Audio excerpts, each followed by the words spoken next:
2 units down, 2 to go. After today, in another 2.5 hours, we'll have 1 unit left to cover, and then just 1 piddly little exam to write on Monday. Today we're going to do EMR. We're going to start off with that intro stuff to EMR, that qualitative stuff to EMR, do a couple multiple choice questions with that, and then we'll move on to some of the more meaty stuff with EMR.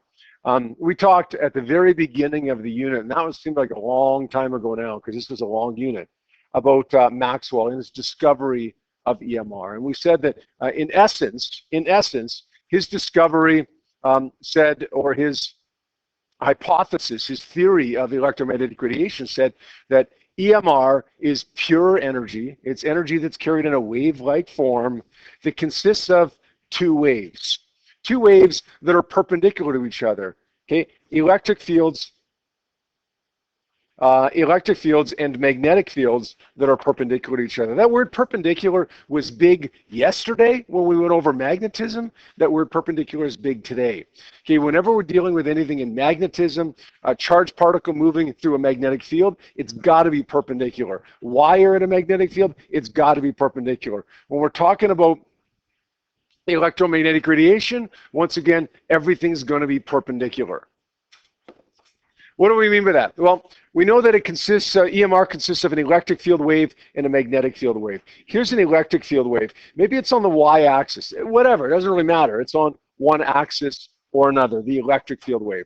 The magnetic field wave is going to be perpendicular to that one always, always. Okay, if you're ever asked a question involving electromagnetic radiation, involving direction, the answer is perpendicular. I don't care what they ask you, the answer is perpendicular. There's an electric field wave that we have right now on the y-axis. That would mean the magnetic field would be on maybe the z-axis. Hard to draw this. Do my best here. See what I'm trying to do there? If we've got, those are my 3 axes, x, y, and z. We've got an electric field on the y-axis.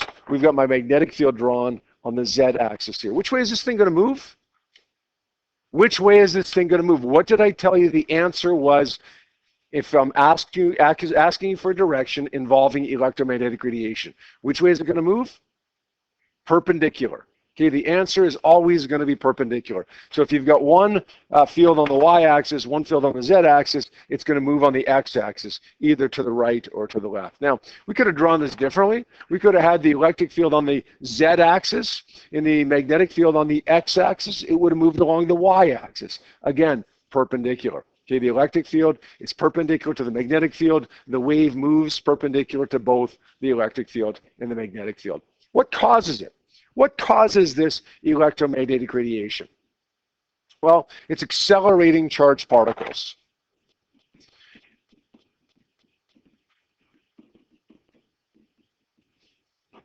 That's so important to have the idea of accelerating charged particles. A stationary charged particle will produce an electric field and a gravitational field because it has mass. A moving charged particle will produce an electric field because it has a charge, a gravitational field because it has mass, and a magnetic field because it's moving. But an accelerating charge will produce an electric field because it has charge, a gravitational field because it has mass, a magnetic field because it's moving.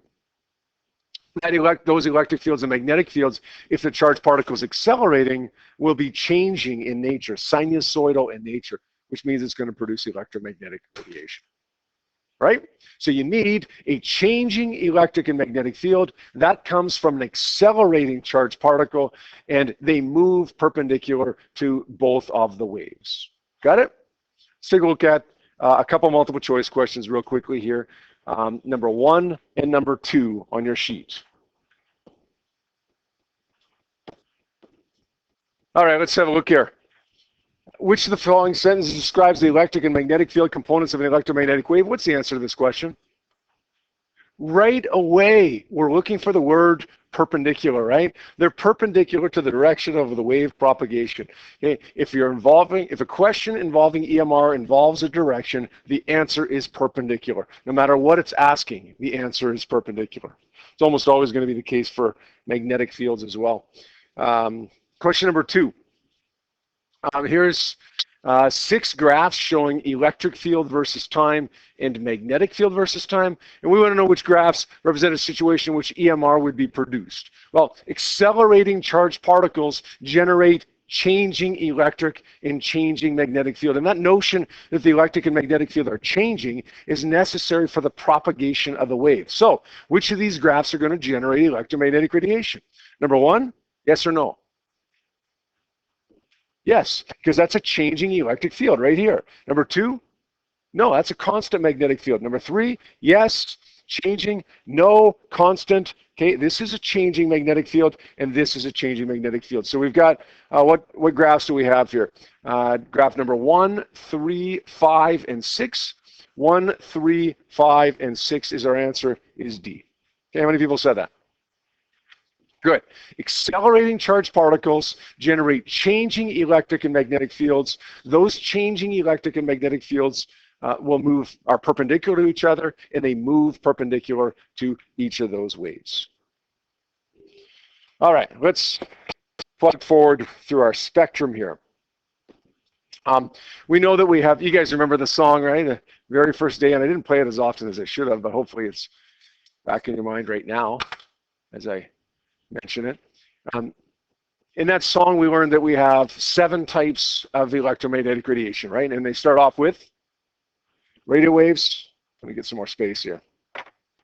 Radio waves, microwaves, infrared, visible light, ultraviolet, X-rays, and gamma rays. In that order of increasing frequency. So these guys are going to have the low frequency. These guys are going to have the high frequency. These guys are going to have the high wavelength, because frequency, of course, is inversely related to wavelength. These guys down here are going to have the low wavelength. This one's going to have the high energy, and this is going to have the low energy. We have to be able to identify what the specific cause of each of these types of EMR is, and we have to be able to identify the specific frequencies, wavelengths, and energies of these types of EMR. Let's go through the causes first. Generally, we say it's accelerating charged particles, but specifically, we break it down into 4 categories: radio waves and microwaves, infrared, visible light, and ultraviolet, X-rays, and gamma rays. Who remembers how radio waves and microwaves are produced? This is the easiest one, by the way.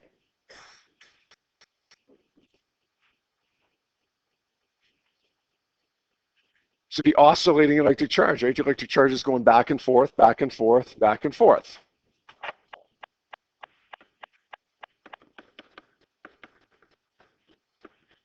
Infrared, visible light, and ultraviolet. We know. Go ahead. I'm sorry. Sorry, it is. Yes, that's right. Yeah, that's a low energy. You're right. It's a low frequency, it's a low energy, because frequency and energy are related to each other directly, and it's a high wavelength because wavelength is inversely related to those. Thank you. So radio waves and microwaves are produced by oscillating electric charge. We learned more about this in our last unit, infrared, visible light, and ultraviolet, produced by transitions of electrons in atoms. Transitions from higher levels to lower levels. We can make a transition from a low level to a high level, but in that case, we're not giving off EMR, we're absorbing some kind of energy, usually in the form of electromagnetic radiation. X-rays, produced by rapidly decelerating electrons.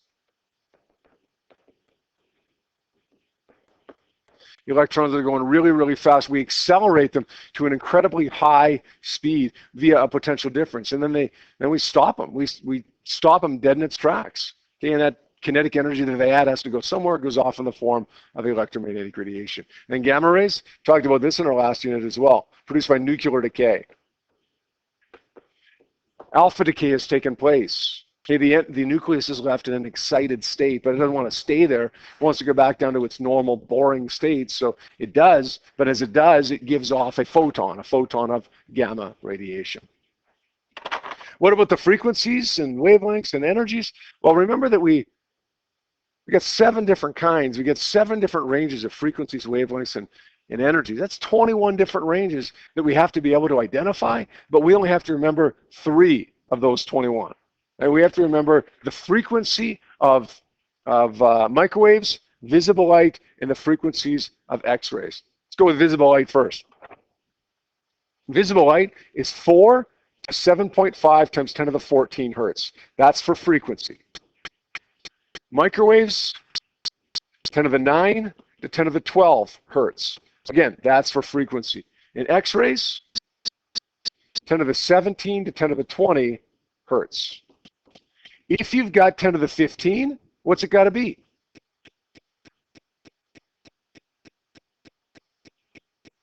There's only one thing it can be, right? If it's 10 to the 15, it's got to be infrared. If it's 10 to the 7, it's got to be radio waves. If it's 10 to the 23, it's got to be gamma rays. So if we remember those three ranges and we get a number that's something different than those three ranges, it's outside of those three ranges, just fill in the blanks. Now, what if you're given a wavelength and you have to identify what kind of EMR it is? Well, we know that V is equal to F times lambda. So what we're going to do if we have the wavelength is rearrange it to solve for frequency. Is V over lambda. V is 3 times 10 to the 8 meters per second for any of these types of electromagnetic radiation. Lots of you had that issue with a couple quiz questions, right? Is, oh, I didn't know that gamma rays traveled at 3 times 10 to the 8. They all do. Visible light and all of them travel at that speed. Okay, divide that by the wavelength, you get a frequency. Then compare it to the frequency ranges that you memorized.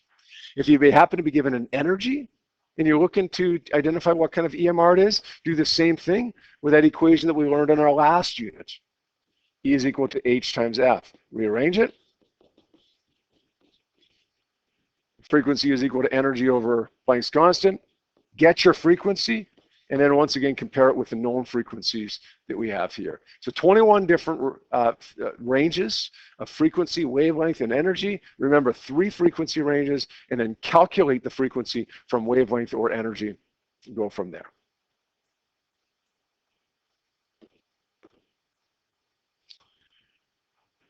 We talked about 4 properties of electromagnetic radiation at this time as well, the wave properties of EMR. Remember we talked about all kinds of different things as the unit went on, photoelectric effect, the Compton effect, and so on. But the wave properties of EMR, those are particle properties. The wave properties of EMR are evidenced by diffraction, which we did quite a bit of later on in the unit, diffraction, interference, refraction, which we did quite a bit of later on in the unit as well. And the fourth one was polarization. The polarization was the idea that components of a wave are filtered out. So if you've got a wave, all kinds of different components of a wave, but it's going through a polarizing filter, then all but one of those components are going to be filtered out. So if you've got polarized vertically, everything but the vertical component gets filtered out. Polarized horizontally, everything but the horizontal component gets filtered out. One more thing that I should have mentioned in here with the electromagnetic spectrum, okay, is the idea that Hertz detected EMR. Remember the whole spark gap apparatus?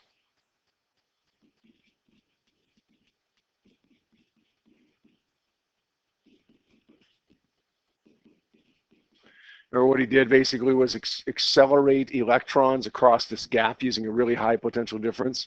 And then he had this antenna over there somewhere, and this antenna detected EMR. There was a current produced in the antenna because that changing electric and changing magnetic field that's present in EMR produced an electric current. So Hertz's idea was this: if he detects a current in the antenna, then there must have been EMR present. And that EMR must consist of a changing electric and a magnetic field. And the only place it could have came from was that accelerating charged particle that was accelerating across that gap. Okay, sure enough, he detected EMR.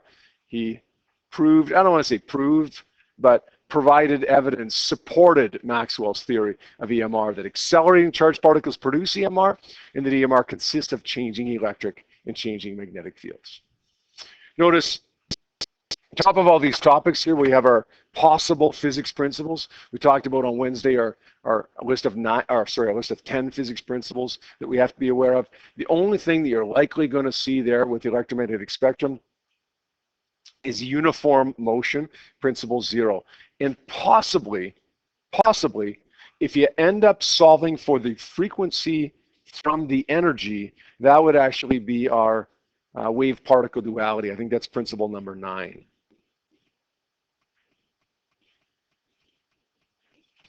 although generally we would say that calculation would come later on for us when we start talking about photon theory and the photoelectric effect. All right, so what about the speed of EMR? Again, travels at a constant speed, so we're talking about uniform motion, principle 0. Basically, we say that the speed of EMR C is 3 times 10 to the 8 meters per second. It doesn't matter what kind of EMR you have, that's what it is. Now, it can change, but it only changes if it goes into a new medium. It slows down when it goes into glass or into air or into water, something like that. Set equations times 2. Generally, it's V is equal to D over T, and V is equal to F times lambda, recognizing what the value of V is.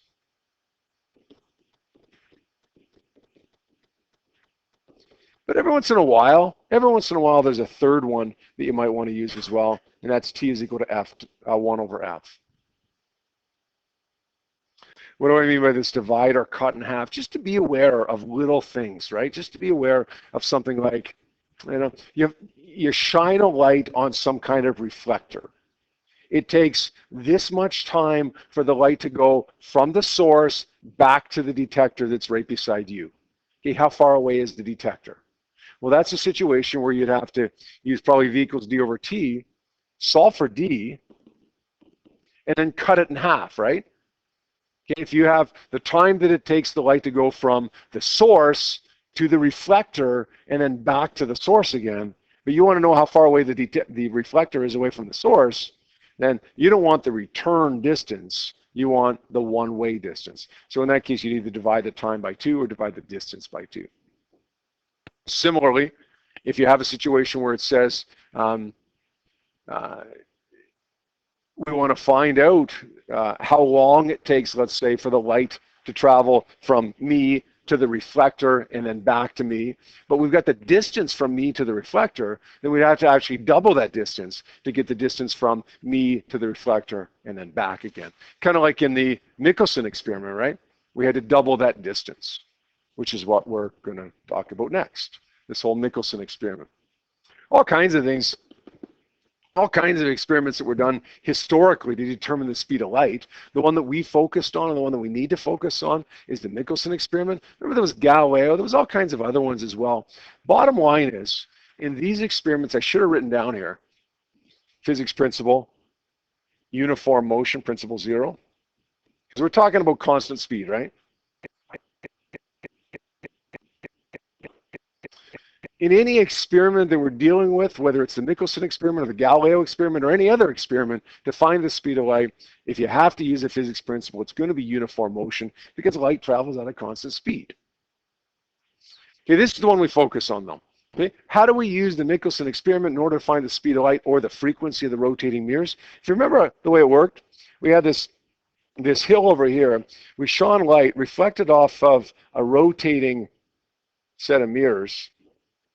Happen to be 8 sides, but it could be different.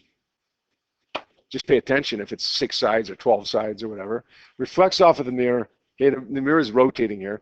Comes back down here, reflects off of the mirror on another hill about 35 kilometers away. Comes back here. Because this mirror is rotating such that this spot right here has made 1/8 of a rotation to replace this spot, then this beam of light comes over here and gets detected.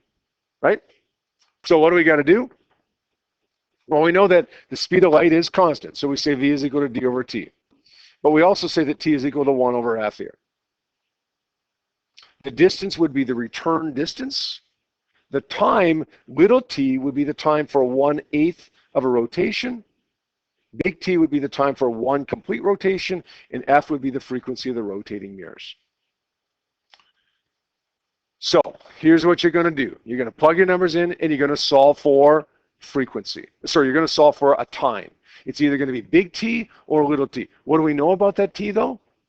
It's not the one we want. If we get little t, we want big T. If we get big T, we want little t. The grass is always greener on the other side of the fence, right? It's never the one we want. So the one we get, we have to convert to the other one. If we get little t, then let's multiply it by 8 to get big T. If we get big T, then let's divide it by 8 to get little t. All right? I want you to work on a question right now. It's going to illustrate this, and then we'll go over it as a group here. It's question number 3, please.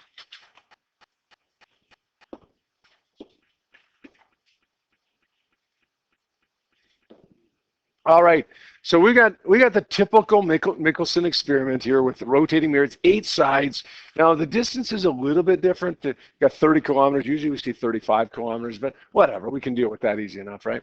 The light travels here. Okay, it bounces off this side of the rotating mirror, back over here, 30 kilometers away, back here, and then of course this side, we'll call it side number 1, side number 2, side number 3. Side number 1 has moved in that amount of time 1/8 of a rotation, so that now it looks like this: side 1, side 2, side 3. Basically, we're saying, look, okay, in the time that it took the light to travel 60 kilometers, this mirror has made 1/8 of a rotation. And that's going to allow me to avoid human error, to avoid reaction time error when I'm determining what the time is that the light traveled that 60 kilometer distance. If I want to measure this with a stopwatch, okay, there's no way I'm going to get remotely close to a good time, because my reaction time error is too large. But if we take away the reaction time error, okay, then our results are going to be much, much better. All right, we want to know what the frequency of the rotating mirror is. So let's write down what we know to do every single time. Every single time. V is equal to d over t, t is equal to 1 over f. Speed of light, 3 times 10 to the 8 meters per second. The distance is 60,000 meters. Divided by the time here. When we solve for this time, we're going to end up getting, what is that? 2 times 10 to the 6 times 10 to the 4 divided by 3 times 10 to the 8, 2 times 10 to the 4, 10 to the negative 4. That's the time for 1/8 of a rotation. We're going to divide that by 8, and that's going to give me big T. And big T is going to be, what's 2 divided by 8? 2.5 times 10 to the minus 5, is that right? Is that wrong?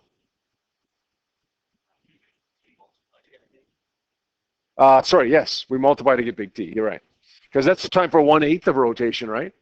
We want the time for 1 rotation. It takes longer to make a complete rotation than it does to make 1/8 of a rotation. So yeah, you're right. We're going to multiply that by 8. That's going to give me big T. And that's going to give me 1.6 times 10 to the minus 3, I think. Is that right? 1.6 times 10 to the minus 3 is my period here. Divided or equals 1 over the frequency. The frequency is 1 over 1.6 times 10 to the minus 3. And I think that works out to be A, doesn't it? 625 revolutions per second or hertz. Good?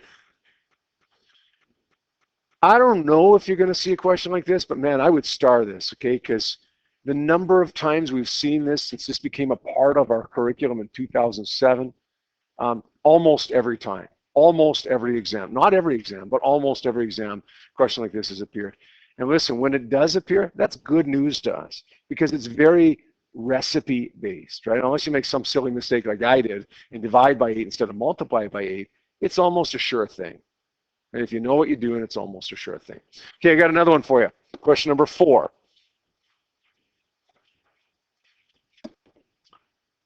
Various scientists have attempted to measure the speed of light. The one that we have to know about is Michelson. Okay, we have to know about Michelson. Okay, the others, don't really need to know about the others. Okay, in the end, the answer is the same regardless of who they talk about. Galileo, Cazot, Michelson, whatever. The experimental methods described above all use principles of the physics principle of, what is it? Accelerated motion or uniform motion? Light travels at a constant speed, so it's going to be uniform motion, regardless of which experiment we're talking about, one that we've heard of or one that we haven't heard of, which requires that the nature of electromagnetic radiation, wavelength or particle like, wave-like I should say, or particle-like. These experiments don't tell us anything about the nature of light. Could be waves, could be particles, don't know, so they could be wave-like or particle-like. The answer would be D for this one. All right, let's get into some curved mirror stuff. Just a reminder what kind of mirrors we have. We have our concave or converging mirror, looks like this. We have our convex or diverging mirror. It's going to look like this. thicker in the middle than it is at the edges. Remember the difference between these two? A converging mirror has rays of light that are parallel to the principal axis, converging at a specific spot that we call the focal length, focal point. Diverging mirrors have rays of light that are parallel to the principal axis that are diverging from a certain spot.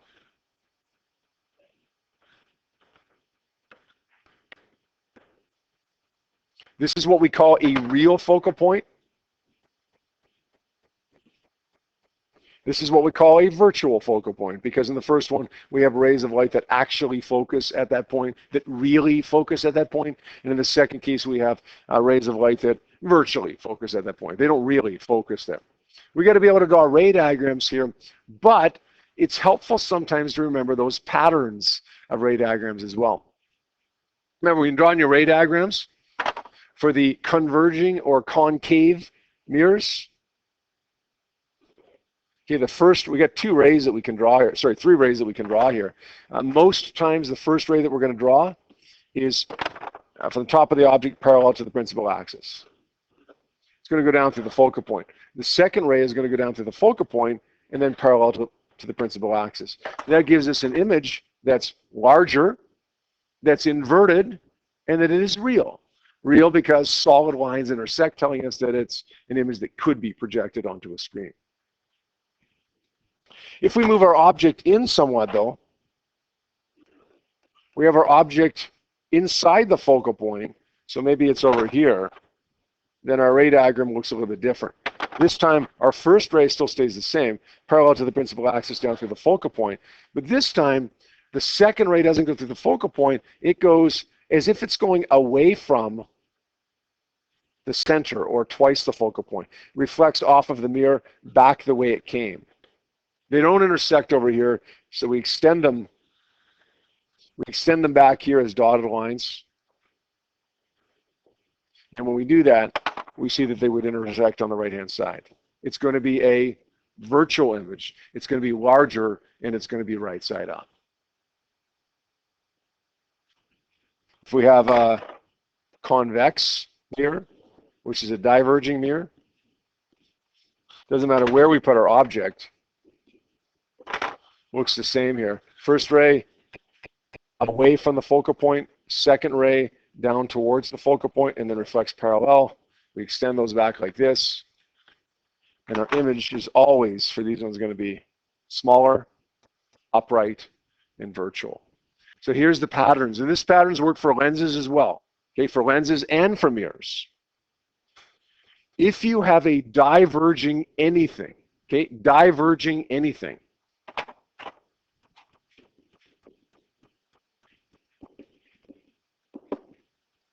it means we're going to have a smaller, upright, and virtual image. I don't care whether it's a diverging lens or a diverging mirror. Smaller, upright, and virtual. If we have converging, we don't know for sure. Okay, the characteristics aren't as set as they are for diverging. Sorry.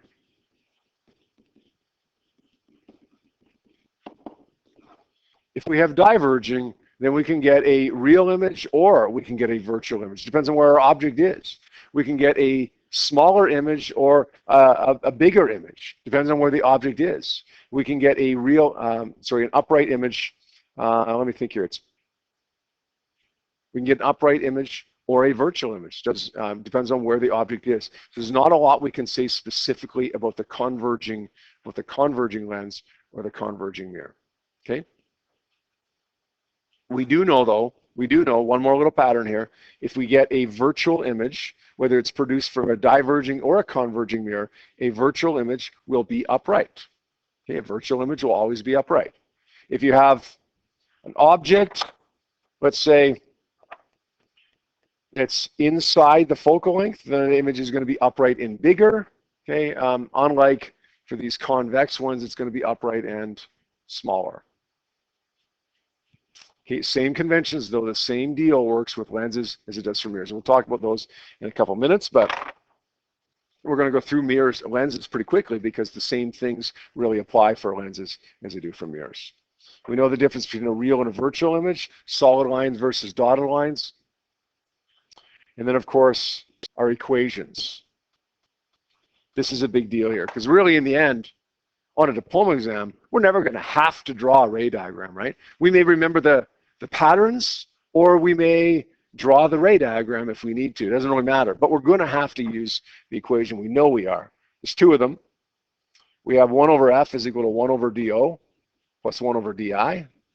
And we have M is equal to HI over HO equals negative DI over DO. We're not going to worry about DO because it's always going to be positive for us, right? Always going to be positive, no matter what. It doesn't have to be, but in physics 30 it will be. It's always a real object. DI is positive if it's real, a real image. It's negative if it's a virtual image. F is positive if it's a real focal point. It's negative if it's a virtual focal point.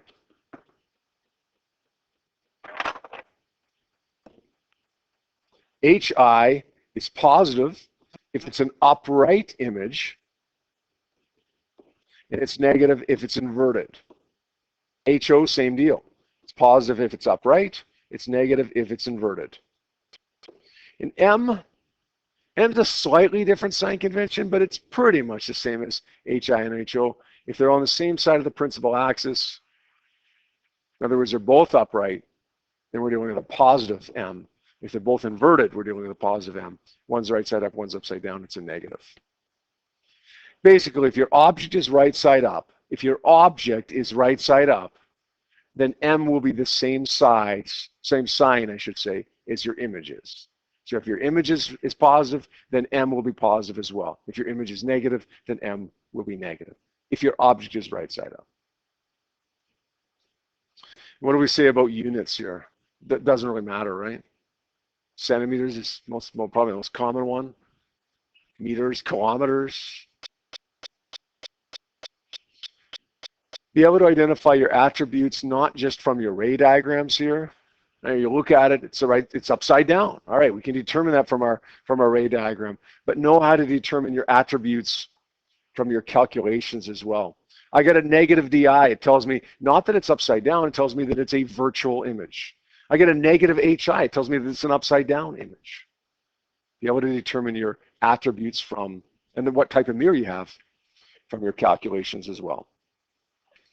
One question for you to do here right now, question number 5 in the booklet that I handed out to you.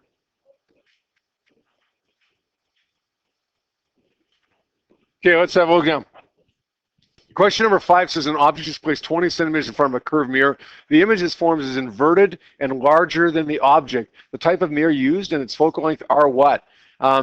You got a couple of options here. We can do some math. We can do some ray diagrams or some kind of combination of that.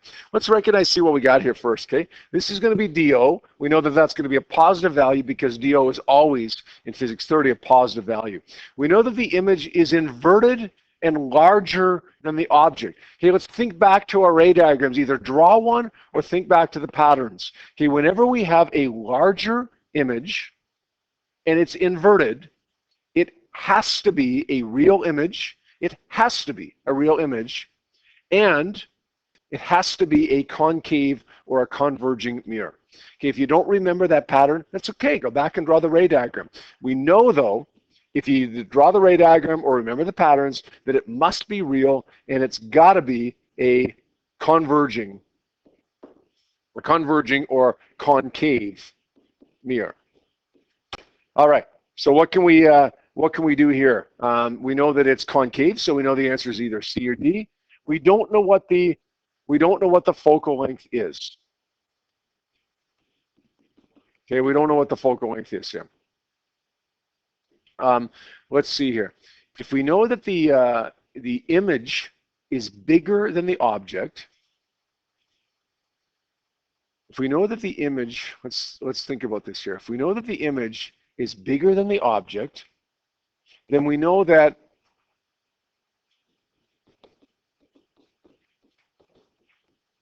the image distance must be bigger than the object distance, right? Okay, it's the same ratio. If HI to HO is the same as DI to DO. So if HI is, if HI is bigger than HO, then DI has to be bigger than DO. The only one that has a DI, oh, wait a second here. Wait a second. That's going to solve for DI, not F. I see what we're doing here, guys. Let's not go into this. Okay, let's think back to our patterns or our array diagrams for a second. Okay, the only way that we're going to get a real image with a concave mirror is if our object distance is greater than the focal length, right? Think back to your array diagrams for a second again. We know that it's a concave mirror. If you have a focal length right here and you have an object that's placed right here, that's going to produce a virtual image over here. Okay, that's not what we have. We got a real image. So the only way we can get a real image is if we have our object distance that is greater than the focal point. That means our focal point has to be smaller than our object distance. The answer would be C. All right, how many people got that? Is that what you guys got? Good. All right, let's move on here. You know what, actually, let's skip a couple topics here, go to lenses, just since we're on kind of that train of thought, and then we'll go back to this whole refraction stuff, keeping in mind that lenses are just applications of refraction, so we're kind of skipping ahead for a second here. That's okay, though. Same deal with lenses, right? The only thing that I'll do here with lenses is array diagrams, and we'll take a look at one or two questions here. And then we'll go back to this whole refraction, total internal reflection thing here. Two kinds of lenses, convex or converging. Remember, that's different than for mirrors. Convex mirror was a diverging mirror. Convex lens is a converging mirror. It's going to look something like this. A concave or diverging is going to look something like this, thinner in the middle than it is at the edges. Okay, those of us who are nearsighted, which is most of us who need glasses at your age and my age, are going to have concave or diverging lenses. Okay, if you need reading glasses, if you're farsighted and you need reading glasses, then you're going to have convex or converging lenses. Converging lenses cause rays of light that are parallel to the principal axis to come together at a point that we call the focal point. It's a real focal point because rays really are converging there. Rays parallel to the principal axis for my diverging lens are going to diverge away from a focal point. Call that a virtual focal point. Because rays aren't really converging there, right? It's virtually converging there, or not really converging there. We'd make this a positive focal point for this kind of mirror, lens, this kind of lens, I should say.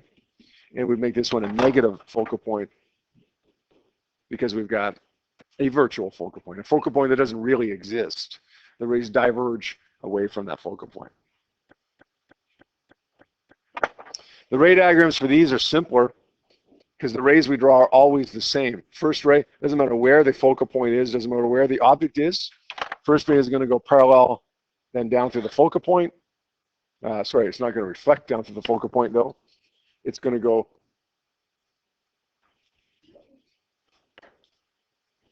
ray goes down like this. Second ray is going to go down through the optical center, we call it, and kind of ran out of space here, but they're going to intersect over here somewhere. Okay, so our image would be, turns out if we could add more space, the image would be inverted and larger, and it would be real because solid lines are intersecting. Same deal here, guys. Same conventions, sign conventions, same equations, same units, same attributes, same patterns that we had with mirrors. Okay. But again, if you're having trouble with those patterns, just draw the ray diagrams. Okay, it works out for you. Just might take you a little bit of extra time. Okay, we're going to do a couple questions on this one. The first one is going to be relatively straightforward. The second one's a gooder. The first one I want you to do is question number 10, please.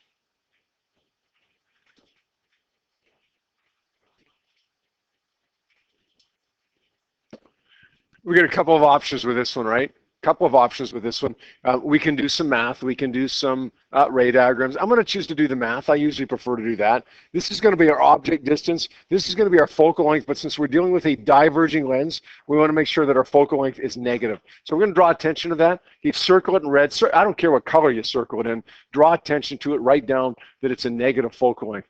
I'm going to find the the image distance, and then I'm going to go from there to determine what the characteristics are.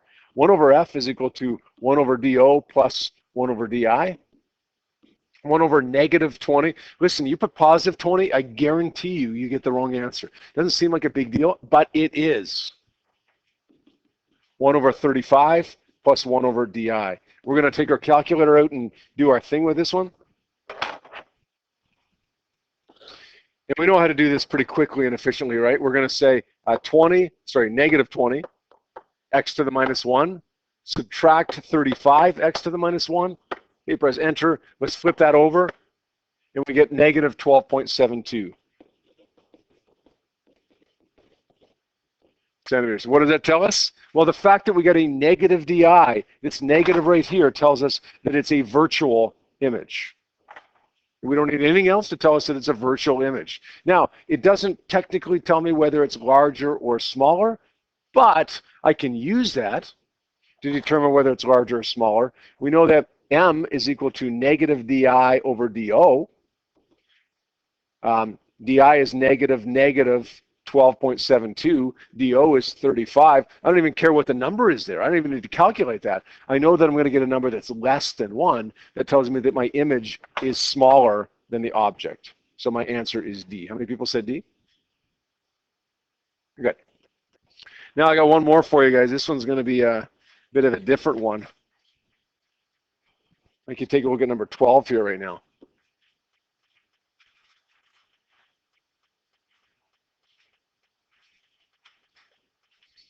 All right, so you get this graph here of the reciprocal of the image distance versus the reciprocal of the object distance. And the question goes on to say, if we flip to the next page, we need to know what the slope of the line is, and we need to know using the y-intercept. But give me a bit of a break here. They tell me using the y-intercept, what's the experimental value of the focal length of the lens? If I was writing this question, I wouldn't tell you that. Yeah, I would say, what's the focal length of the lens? You'd have to figure out that it's using the y-intercept. So we need to know the value of the slope. We know how to find the value of the slope, right? The easiest way is not even draw a line of best fit. The easiest way is to literally plug these numbers into your calculator, the x and the y components, the x and the y coordinates, I should say, of each of these data points into the stat function of your calculator to get the slope of this graph. I don't know exactly what the slope works out to be, but I suspect those of you who actually just calculate on your calculator, we're going to get something really close to -1. What did it work out to be? What is it? Negative 0.923. Okay, I seem to remember actually 0.92. I seem to remember actually when doing this question one other time that the notation that they used was wrong on this. This came in a bulletin to us, and it was on Quest A Plus as well. And I can't remember whether I took it from the bulletin or Quest A Plus. On your diploma exam, the notation will not be wrong. Okay, if you get if the slope should be negative 0.92, then it would say a decimal b times 10 to the negative something, right? 10 to the negative 1 or 10 to the negative w or 10 to the negative c or something like that, right? There's no way that you can express 0.92 as negative a decimal b unless there was an exponent there, okay? But if the notation was correct here, then it would be 9.2. Right? 9.2 times 10 to the minus 1. Now we got to use the y-intercept now to figure out what the focal length of this is. And we know how to do this, right? Y is equal to mx plus b. Y-axis is the reciprocal of the image distance, 1 over di. Slope, 1 over the object distance is the x plus, we can't get rid of b this time because there clearly is going to be a y-intercept here. Now let's get an equation on our data sheet or derive one of the two that has the same two variables in it. We've got 1 over f is equal to 1 over do plus 1 over di. Rearrange it to solve for 1 over di. It ends up being equal to a negative 1 over do plus 1 over f. Let's start crossing things off here. The slope should be equal to negative 1, which we got negative 0.92, so it's probably good here, right? The y-intercept is equal to 1 over the focal point. That's how we're going to find the focal length here. Okay, your calculator will spit out the y-intercept for you. You're going to take that y-intercept, flip it over, take the inverse of it, and you're going to get the focal length of this lens. Who got it? Who got that far in this question? What did it work out to be, Mac? 0.26 centimeters. So 0.26 meters. This is meters to the minus 1, right? Meters to the minus 1. So our focal length, the y-intercept will be meters to the minus 1. So you flip that over, you're going to get meters, right? 0.26 meters, which is 26 centimeters. So 9226 would be my answer there. All right. This is exactly like we did in one of our labs, right? Exactly what we did in one of our labs, except that we didn't need to calculate the slope. That's all in that lab. Good. Okay, let's just do a tiny bit more, and then we'll take a break for just a couple minutes here, and then we'll move on. All right, let's plug away here. Refraction, back to topic 39, the one that we skipped over for a couple minutes while we went to lenses.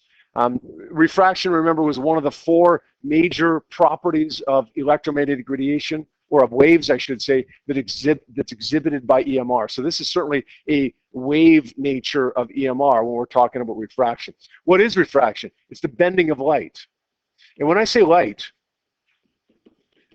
know that I mean every type of EMR. Usually we're dealing with visible light when we're talking about refraction, but it doesn't have to be. Okay, when I mention the word light, I mean electromagnetic radiation of any type. What's the cause of it? What causes EMR to bend or to change direction? Well, in the end, if you go from one medium to the other, it slows down or it speeds up. Okay, when you go from one to the other, you get a change in speed. And that change in speed will cause a change in wavelength. And that change in speed will also cause a change in direction, or in other words, a change in theta. So when we have a wave, and generally a wave, but specifically electromagnetic radiation going into a new medium, it will either speed up or it will slow down. And as it speeds up, the wavelength will increase and theta will increase. As it slows down, the wavelength will decrease and theta will decrease as a result of the speed changing. That's the cause of it. That's the result of it. What stays the same? What doesn't change? My physics 20s could answer that question for me right now, even though we haven't done electromagnetic radiation. Once a wave has been made, this never changes. What's the only one left? Guys, I've asked you that question quite frequently. Jonathan? It's the frequency that doesn't change.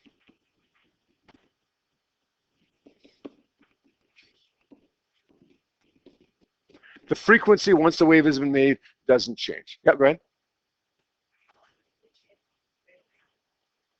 Because there's a change in speed.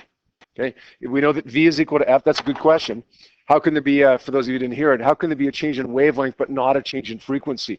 We know that V is equal to F times lambda. If speed stays the same, by that notation I mean it's not going up or down, but wavelength, let's say, goes, I should say if frequency stays the same, not going up or down, but wavelength goes up, then that means the speed has gone up. Or if wavelength goes down, then that means the speed has gone down. Okay. Mathematically, it doesn't mean that the frequency has to stay the same, but it does mean at least that the frequency can stay the same. And physically, we know that the frequency does stay the same.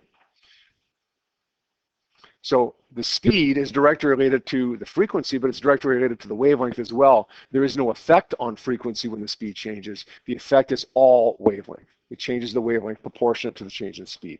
Speed goes up, wavelength goes up. And so does direction. So does the theta go up as well. Speed goes down, wavelength and theta go down. The index of refraction we defined as a ratio, and this really it's an equation, but it's not on your data sheet. It's the ratio of the speed of light in a vacuum, which is 3 times 10 to the 8, to the speed of light in whatever medium it is that you're dealing with, which is going to be less than 3 times 10 to the 8. So in other words, n will always be either 1 or greater than 1. Because c is the biggest number you can get for the speed of light. The bigger number is always going to be on the top here. The bigger the index of refraction,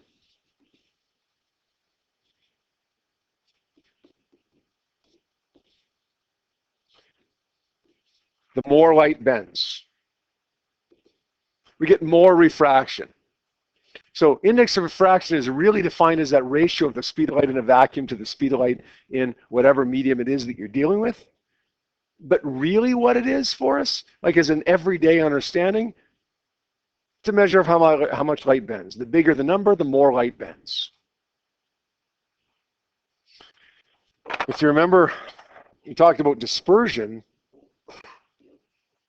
Remember that every different material has, we say has an index of refraction, but really it has multiple indices of refraction, different value for each different color. So if we shine, let's say, white light in here, white light consists of all the colors of the rainbow, right?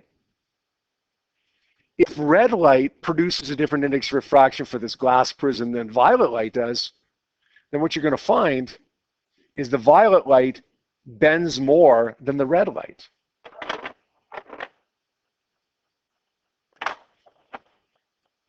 Those of you who are Pink Floyd fans, stuck in the 70s, and are Pink Floyd fans, and you remember the album The Dark Side of the Moon, see the picture of the spectrum dispersion on that album cover, might be able to picture the red at the top and the violet at the bottom. Red bends the least, violet bends the most. So in other words, this material has the smallest index of refraction for red light and the biggest index of refraction for violet light. And of course, all the other colors produce a in-between index of refraction.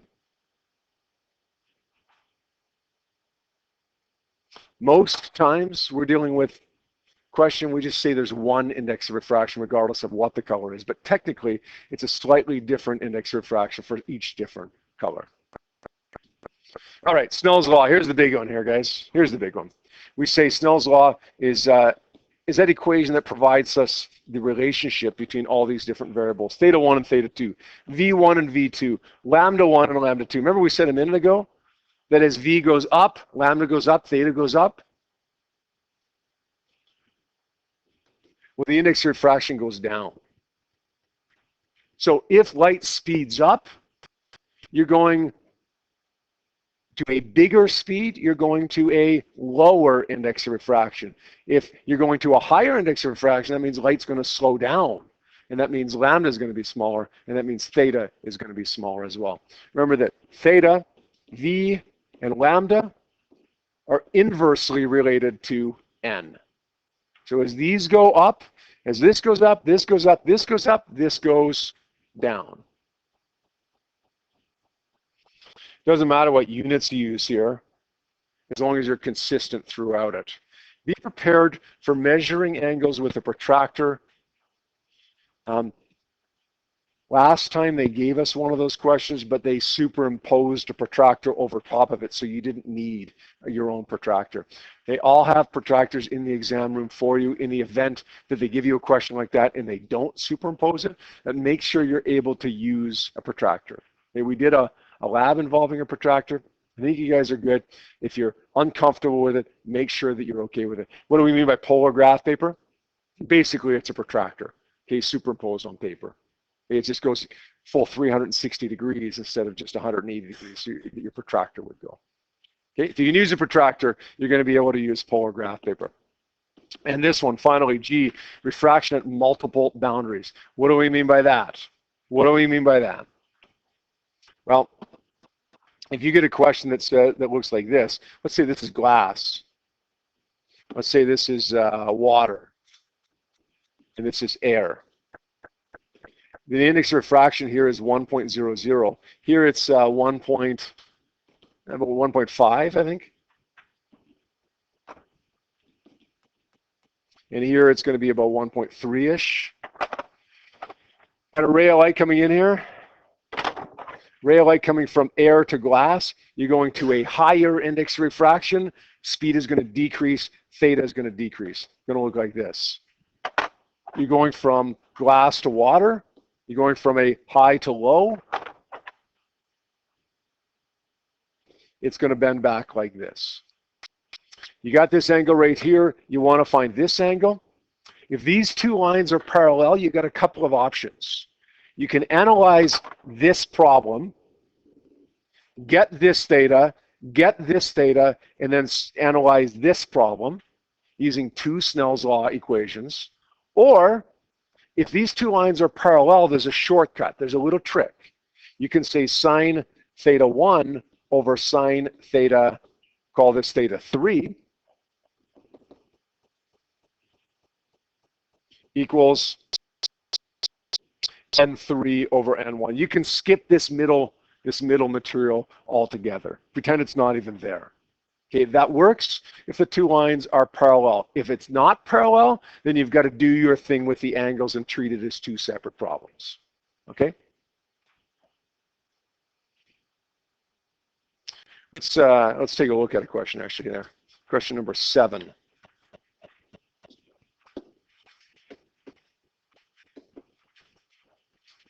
This is one of those problems where we have a couple of different boundaries here. Let's deal with that. Sorry, question number 7 is the one right above it with the prism and the dispersion thing. Do that one, and then we're going to take a look at question number 8 in just a moment here.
All right, after that awkward silence, what's the answer to this question? Light passes through a glass prism in the following spectrum is observed. These would be colors, by the way. In the original, these were different colors, but you can get that that's going to be different colors, right? The prism separates the colors because we're talking about a glass prism. We're talking about dispersion, right? We're talking about different wavelengths refract different angles. The answer is going to be A. We're talking about a diffraction grating, which we're going to talk about in a few minutes. The answer would be B. Different wavelengths diffract different angles. By the way, prism, diffraction grating, okay, they both work. They both do almost the same thing, but a prism produces Roy G. Biv, and a diffraction grating would produce the other way around, right? would produce VIV-JUR. Okay? All right, let's take a look at this next one here, please. This one's question number 8. All right, let's have a look here. Light ray is incident on a right-angled prism in air as shown below. Doesn't really matter, to be honest, when we look at the question whether it's right-angled or not. Look, if we want to find the index of refraction of this prism, which is exactly what we want to find in the question, it doesn't matter about the shape of this thing. It doesn't matter about over here. This could potentially be one of those problems where we have to find the angle of refraction over here. Okay, but that's not what they're asking me for in this particular question. They're simply asking me for the index of refraction of that prism. This is a pretty straightforward question. In the end, we're going to say this is medium 1. It's air, so it has an index of refraction of 1.00. We're looking for medium 2, the index of refraction of that material. Go ahead. Well, that's even on your data sheet, yeah. You don't have to know any of the indices of refraction. If you look in your data sheet, it says the index of refraction of air is 1.00. Anything else that you need would be given to you, probably in a chart form or buried in a page of information. So we're going to say sine theta 1 over sine theta 2 equals N2 over N1. Notice here that as we're going from low, presumably to a higher index of refraction, because we can't be lower than 1, from a low to a high index of refraction, the angle is getting smaller. Okay? As you increase n, theta gets smaller, v gets smaller, lambda gets smaller, because the index of refraction is inversely related to all of those other variables here.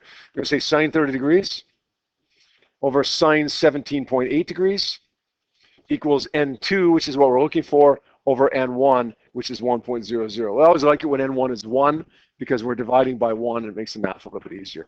Okay, what is the answer we're going to be for this one?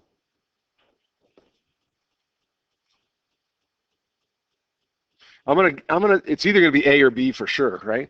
Because you can't get an index of refraction that's less than 1. It has to be A or B. What is it, A or B, guys? 1.69 or 1.64? B, 1.64. Good. How many people got B? Good. Okay, just a tiny little bit more on this, and then we'll move into the particle nature of light. Let's just talk briefly about total internal reflection. It's that idea that light of any kind, particularly visible light, doesn't have to refract when it's going from one medium to the other. No, remember though that it has to do, if you're going to talk about total internal reflection, it has to happen when you're going from a high to a low index of refraction, never the other way around. Why? Well, because light, when you're going from a high to low index of refraction, speeds up. As it speeds up, theta gets bigger. Theta 2 must be bigger than theta 1. Theta N2 must be smaller than N1. You've got to be going from a big value of N to a small value of N. Otherwise, total internal reflection won't happen. Now,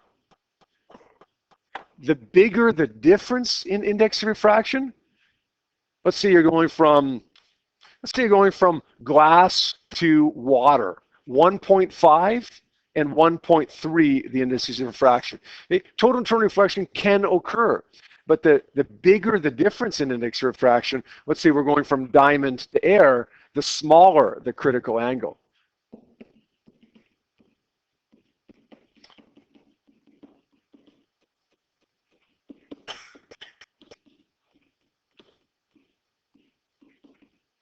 And of course, the critical angle is that angle at which total internal reflection begins to occur. If you're going from glass to water, you're going to get potentially total internal reflection occurring because you're going from high to low index of refraction. But the critical angle is going to be quite big. You have a small difference in index of refraction. You're going to have a really, really big angle in order to make reflection occur there. But if you've got a big difference in index of refraction, let's say diamond to air, 2.4 to 1.00, then your critical angle is a lot smaller. It's about 24 degrees. The bigger the difference in critical angle, the bigger the difference in index of refraction, the smaller the critical angle, and the more likely you are to get total internal reflection occurring. So when you're solving a problem involving total internal reflection, always just remember this. Use Snell's law, sine theta 1 over sine theta 2 equals N2 over N1. but make sure you make theta 2 90 degrees.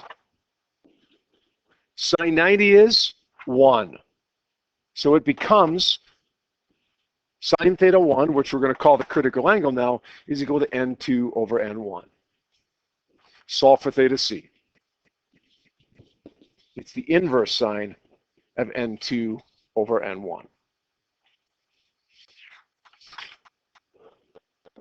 Okay, let's move forward from really pretty much everything we've done so far has been wave theory of light. There's been a couple things that could be wave theory or particle nature of light. But for the most part, wave nature of light to things that illustrate the particle nature of light. Number one, the photoelectric effect. Refraction, diffraction, interference, polarization, wave nature of light. Photoelectric effect and Compton effect, which we're going to talk about in a couple minutes, is the particle theory of light. Notice the possible physics principles. There's a few of them here. Wave-particle duality. Okay, wave-particle duality, because we've got that whole E equals HF equals HC over lambda. Conservation of energy. Work energy theorem. But remember, you're not going to use both of these. Okay, you'll never use 3 and 5. You could use 3 or 5, but you're never going to use 3 and 5 together. Hertz, 1887, right? Light strikes a metal, an electron is ejected, sometimes. When is it ejected?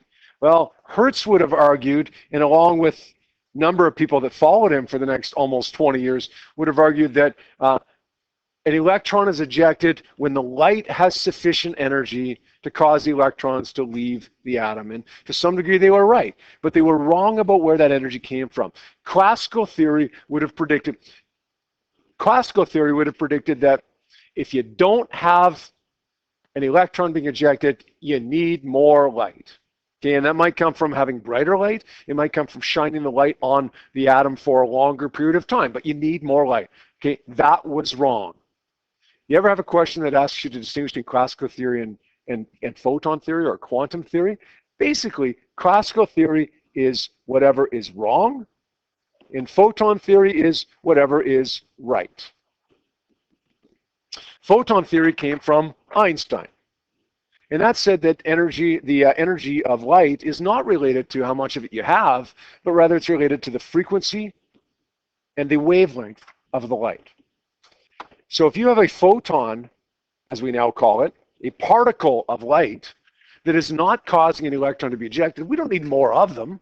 We don't need more photons. We need a different photon with a bigger frequency or a lower wavelength. Nothing happens. Don't get more of it. Just jack up the frequency of it. Now, that comes down to, let's distinguish right here, kind of what we just said here, the intensity. The intensity of the EMR is the number of photons, or the brightness. It can be the brightness of the light versus the type of EMR, which would be the frequency or the wavelength of the EMR. Visible light versus X-rays, let's say, or visible light versus ultraviolet. We know that increasing the number of photons, in other words, increasing the intensity, will give us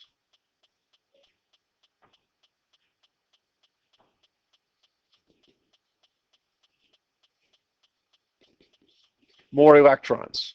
In fact, it's a 1-to-1 ratio. Right? If you have one photon that's above the minimum frequency, you get one electron that's ejected. If you have 1,000 photons, it's 1,000 electrons. More photons gives us more electrons, or we could say more electric current.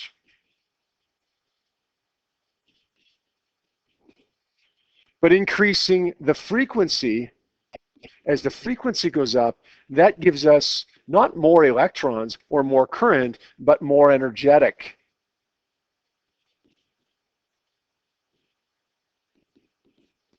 electrons, faster moving electrons.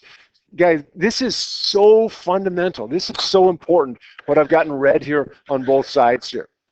Know the difference. Okay, know what increasing the number of photons does, and know the terms that go along with increasing the number of photons, increasing intensity, right? Okay. Keeping the light shining for a longer period of time. Increasing the number of photons doesn't cause more energy. It causes more electrons if you're above the threshold frequency. Increasing the frequency doesn't cause more electrons. It causes more energetic electrons. Know those two things. I want to star those things. All of this stuff with the photoelectric effect, those are the two most important things that you can remember for qualitative questions, that is. Okay, the relationship between number of photons and the number of electrons and the frequency of the photon and the energy of the electrons that's ejected.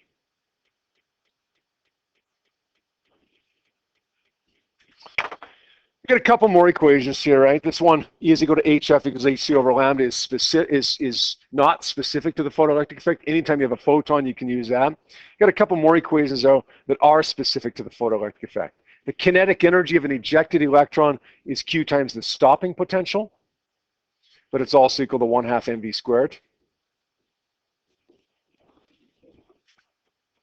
We have the work function, H times the threshold frequency, or HC over the threshold wavelength. Remember that you want to be above the threshold frequency. You want to be below the threshold wavelength.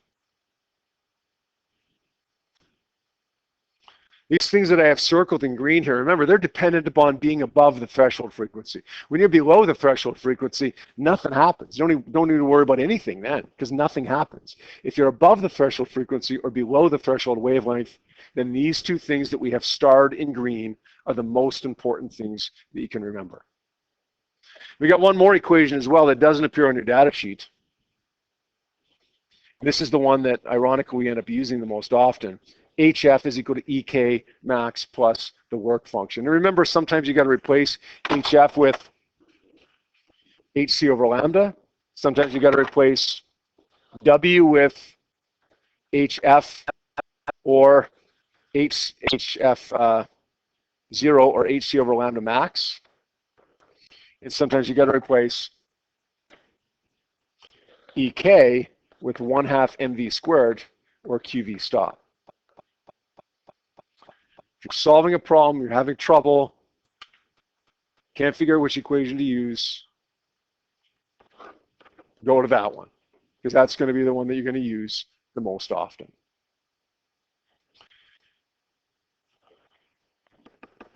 Planck's constant, you remember that two values, electron volts, joules.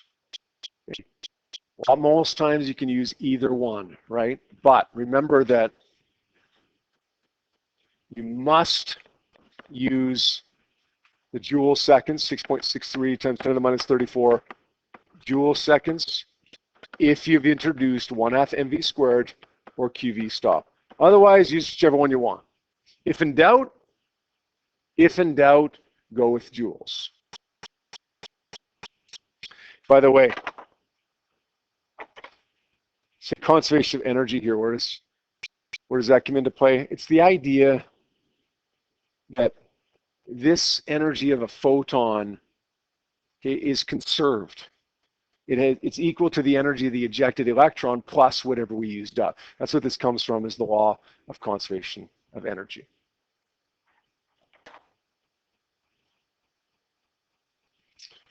And I'm not going to go through this in detail for you because we've done enough graphing questions right now that I think you can figure it out. But I'll just refresh your memory. We see this one fairly often. Okay? If you have a kinetic energy versus frequency graph, which we see from time to time, okay, the slope of the graph is Planck's constant. The y-intercept is the work function. But you can figure that out, right? You know y equals mx plus b. You can figure that out.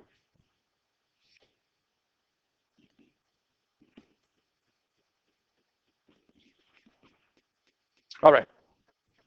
I'd like you to have a look. There's a few questions that kind of go together here on this one. I want you to start off with questions 15, 16, and 17, please. 15, 16, and 17. All right, we're doing 15, 16, and 17. It relates to the information that we see in here, the scintillator and photomultiplier tube. In the end, what's happening here, guys? We have electrons being ejected caused by light. What is that? That's the photoelectric effect. The answer is D for this one. We want to find the maximum kinetic energy of the electron that's ejected from the photocathode. Okay. Well, want to find EK max? We got a couple of options to find EK max. It's QV stop. I don't think we have any information about a stopping potential here. No, I don't think we do. It's also equal to 1/2 mv squared. I don't think we know anything about the ejected electrons in terms of their speed. But we also know that HF is equal to EK max plus the work function. I think this is what we're going to end up doing here. Now, we don't know the frequency of the photon, but we do know the wavelength. So let's replace HF with HC over lambda. We want to find the kinetic energy, so that works. And the work function, it tells us the work function is 1.8 electron volts. So we're able to use this one. Now, because we're not introducing QV stop or 1/2 mv squared, we can stick with electron volts if we want to. We can convert if we want to as well, though. Now, I'm going to stick with electron volts because it's a little bit of time savings here.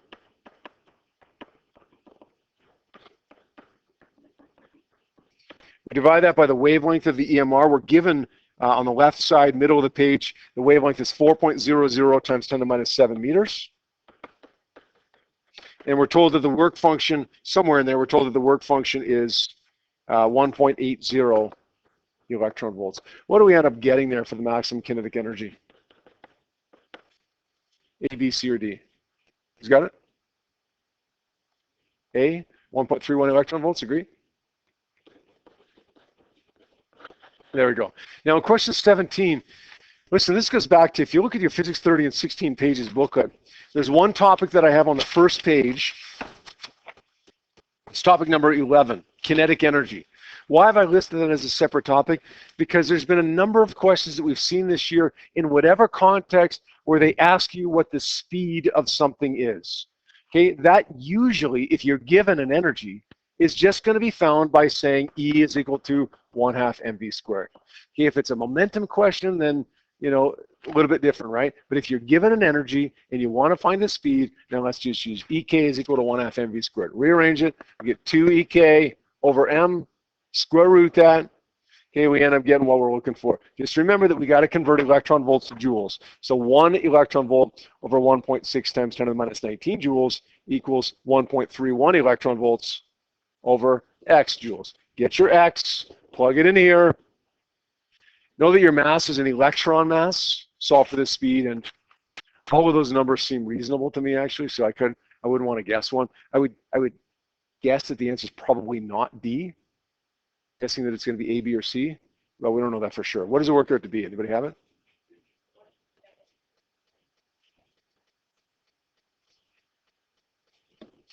Sorry, we're making this question harder than we have to. They're telling us the energy. Yeah, they're telling us in joules the energy of a particular ejected electron. You know what, I made a mistake there, but I'm kind of glad I did make that mistake, actually, because it allows me to talk very briefly about one little thing. We talked about the kinetic energy of the electron that's ejected using one of these equations. It's the maximum kinetic energy, right? We don't know what the kinetic energy of a single electron is using that equation. We know what the maximum possible energy is. They're giving me, in this question number 17, not the maximum possible energy. We already calculated that. They're giving me the energy of a specific electron, of a particular electron. So we're going to use that number. That's better than having the maximum possible value, knowing the energy of a particular electron. So you're not going to use this number that we just found, 1.31.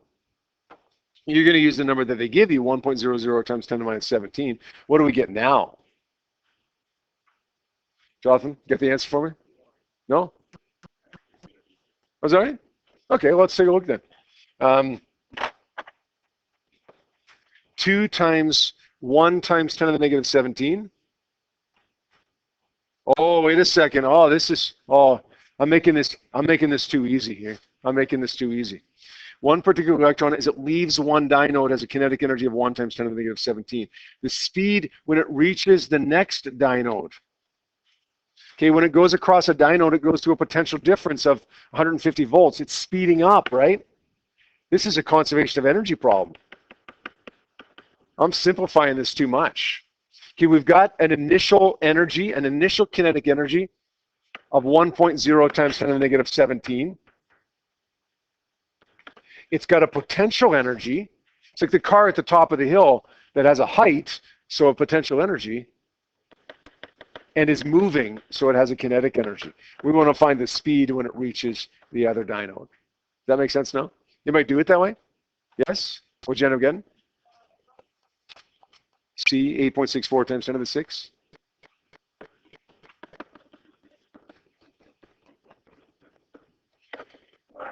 So when you...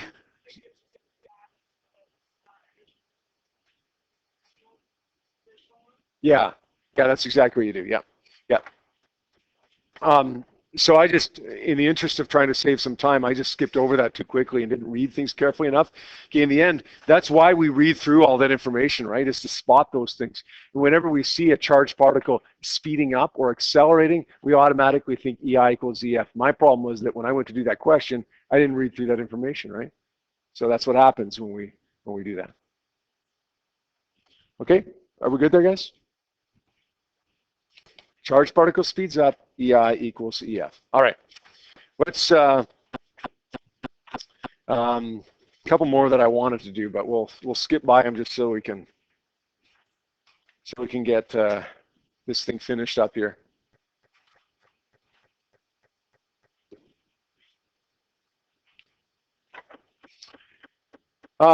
Electromagnetic radiation diffraction, the double slit experiment. You guys remember the deal with that, right? Two openings, right? Two openings produce this interference pattern, which if it's water waves, we can see, but if it's light waves, we have to have a screen over here. And on that screen, we get bright spot, dark spot, bright spot, dark spot, bright spot, dark spot, and so on. By the way, these bright spots correspond to the areas of constructive interference. They're also called antinodes. If we're using monochromatic light, one color, red light, let's say, then we get a pattern that looks exactly like that. If we're using polychromatic light, we still get a central maximum in the middle. That should be white, not yellow, but if I do white, you can't see it. But then we get multiple spectra. We would get spectra that would look like this.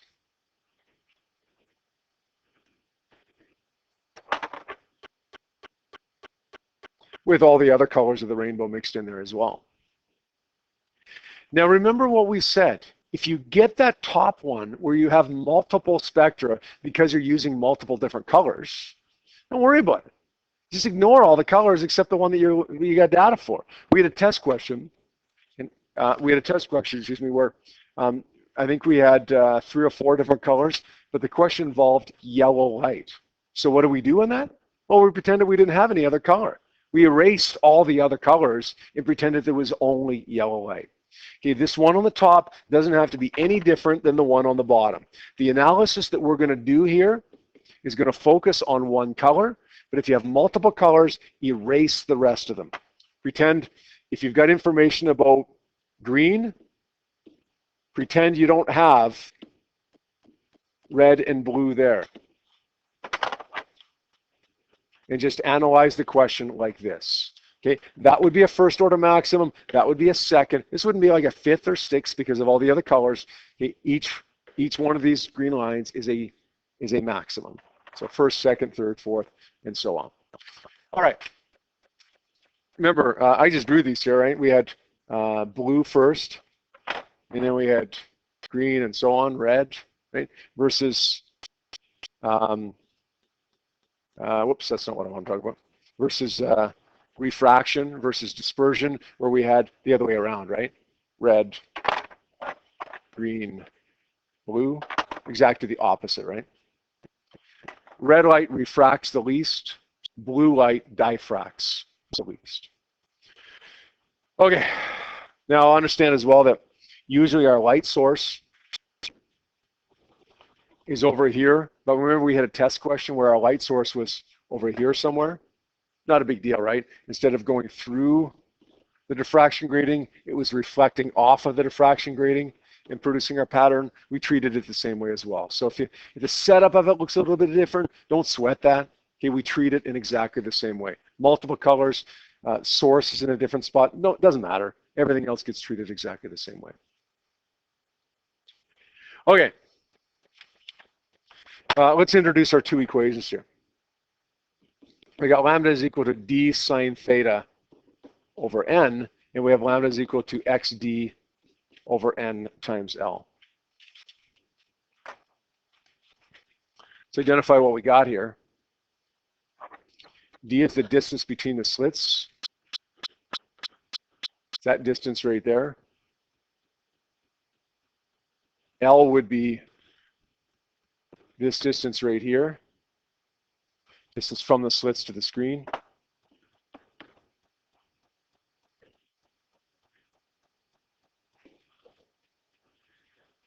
X, that's the weird one, right? X can be this one. It can be this one. It can be whatever you want, as long as it's from max to max or min to min or max to min.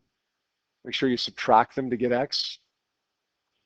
And then theta, is an angle measured from the central maximum to whatever maximum or minimum.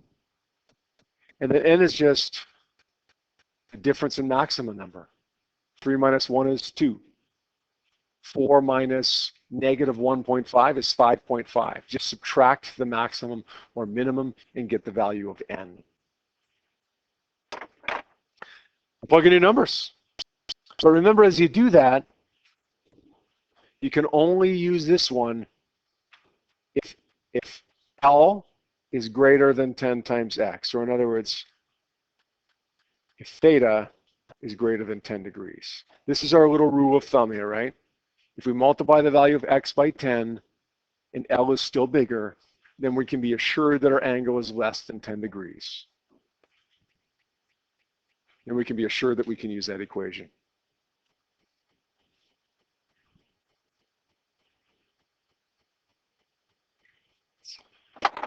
One more little thing. Every once in a while, we get a question where we have what we call a diffraction grating as opposed to two slits. In that case, we're going to be given something like lines per meter, lines per centimeter. That's the value of 1 over d. You get d by taking the inverse.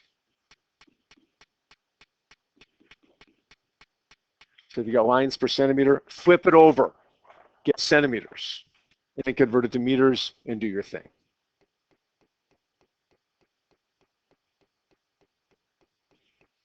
I have a few questions for this one as well, but the one that I want to take a look at, I think we'll just do one of them just because of time here. I want to do two. Let's do one of them here, question number 22 here. Question number 22 in the booklet, please.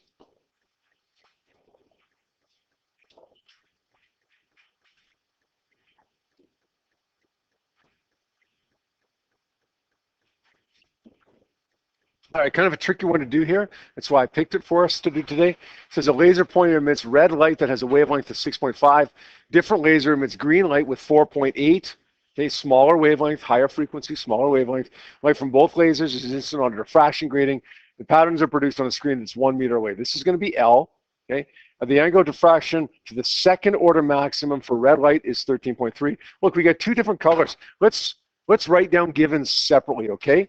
The wavelength of red light is 6.5 times 10 to the minus 7. What do we got? The second order maximum for red light, let's say n is equal to 2 for red light, and the theta for that one is going to be 13.3 degrees. For green light, we know that the wavelength is 4.8 times 10 to the minus 7 meters. We want to find the angle of diffraction to the first order maximum for green light, so we're going to say n is equal to 1. And we're going to solve for theta here. What's the same for both of these? What doesn't change for both of these? Somebody might say, oh, once a wave has been made, the frequency doesn't change. We're talking about two different photons of light. Frequency is different here, so that's not the case at all. In this experimental setup, what doesn't change? The diffraction grating, right? The distance between the slits and the value of L.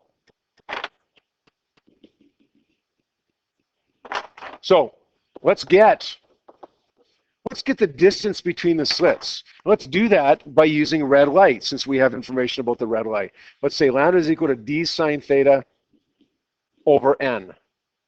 We're going to say d is equal to n times lambda over sine theta. That's d for red light. But the experimental setup doesn't change here, so that d is going to be the same as d for green light. Now we've got that. D for green light. Now what we want to do is turn around for green light and say lambda is equal to d sine theta over n and solve for theta. Sine theta is equal to n lambda over d. Theta is equal to the inverse sine of n lambda over d. Okay, make sure you use the right value of n. For red light there, it's 2, but for green light there, it's 1, because you're looking for the first order maximum. All right? I'm going to guess A or B. What did it work out to be? B? I'm guessing A or B because we're usually dealing with pretty small angles here. We're not usually dealing with angles that are that close to 10 degrees, although occasionally we are. All right, let's plug through here. We're almost done. Almost done. Compton effect, just a quick little reminder of the Compton effect, what that is. Kind of like the photoelectric effect, right? Light strikes metal, electrons ejected, but now we get a second, less energetic photon that's ejected as well. The whole idea here was that Compton, doing his experiments, notices that this photon is ejected, but classical theory, remember, wrong theory, classical equals wrong. Classical theory would have predicted that the second photon would have had the same energy, but Compton noticed that it didn't. It was less energetic than the first one.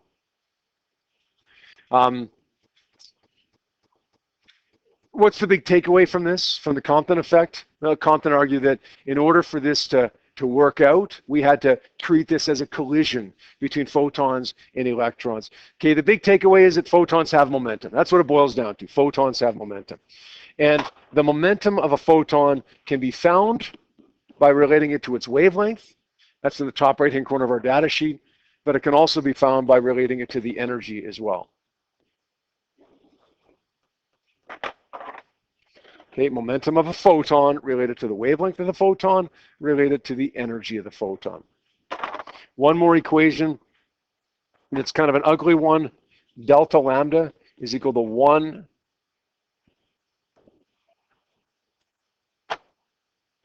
it's equal to h over m times c, I think, times 1 minus cosine theta. We derive these ones. I don't think you'd ever have to derive them. In fact, I'm pretty sure you're never going to have to derive them. But just like E is equal to HF or HC over lambda, these go to wave-particle duality. Topic number 9, wave-particle duality. But they also go to topic 6, conservation of mass/energy, because you remember that we derive them from equals mc squared. This one, I should have added something to this, because this one is derived from conservation of energy and conservation of momentum. We just didn't derive it because it's too hard to derive. I think conservation of energy is topic number 5, maybe? Principle number 5, conservation of momentum, 4 and 5. So we could potentially use 4 and 5 as well. If we use this equation, it would be principle 4 and 5 as well. Planck's constant, always make it 6.63 times 10 to the minus 34 joule seconds. Don't use the electron volts. Again, theta, scattering angle of the photon, not the angle of the electron, scattering angle of the photon.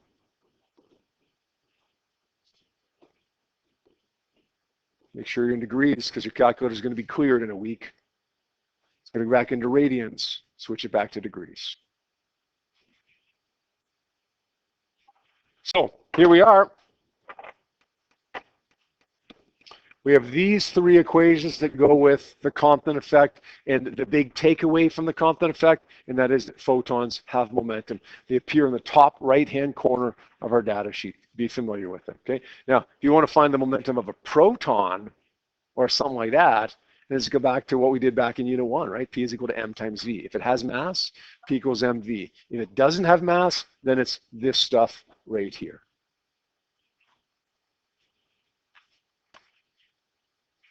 There's a couple questions I wanted to do, but it's getting pretty late here, so we'll skip by them. Let's do one last little thing here, and then we'll call it a day. And we just have one more of these puppies Thursday. The de Broglie hypothesis. Listen, we've been talking about the wave nature of EMR. We've been talking about the particle nature of EMR. Okay? Diffraction, interference, refraction, polarization, photoelectric effect, Compton effect for the particle nature of EMR. Now we're not talking about the wave nature or the particle nature of EMR. We're talking about the wave nature of matter. That is that electrons and things like electrons, small particles, have a wave nature. And the fact that evidence from the wave the wave nature of matter, the de Broglie hypothesis, came from electron diffraction experiments. Okay, just like we have the Young's double slit experiment for light, and we get bright spot, dark spot, bright spot, dark spot.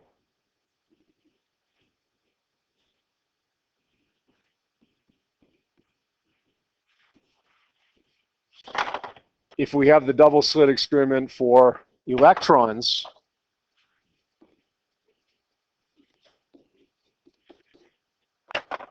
illustrating the particle nature, it would look like this. Right? The particle nature would make it look like this. The wave nature produces that interference pattern. Okay, this is what we get, right? Unless we're observing it, unless we observe which hole the electrons go through, this is what we get. This is a wave property. This is diffraction interference. This lends evidence to support de Broglie's hypothesis that the electrons and other tiny little particles like electrons have a wave nature. Let's finish it off with one last multiple choice question. It's going to be number 32.